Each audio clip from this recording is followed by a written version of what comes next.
We are at the booth of DoodleLabs. Which innovations have you brought with you? To Exponential Europe, we brought our suite of specialized communications technology. All of our radios that are designed really to be specific for small, medium, large-sized drones, as well as the ground control side of the network. So we brought our whole full suite of products here. Why is it important for DoodleLabs to be here at the trade fair? Yeah, so as an American company, we've been really focused on the U.S. drone market for quite some time. We've engaged with Exponential on the U.S. side for quite some time.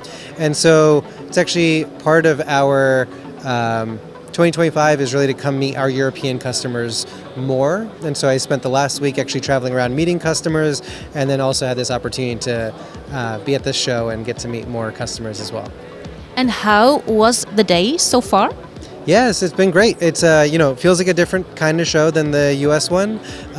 So it's a lot more based on foot traffic to the booth, and thankfully that's been strong today. So far so good.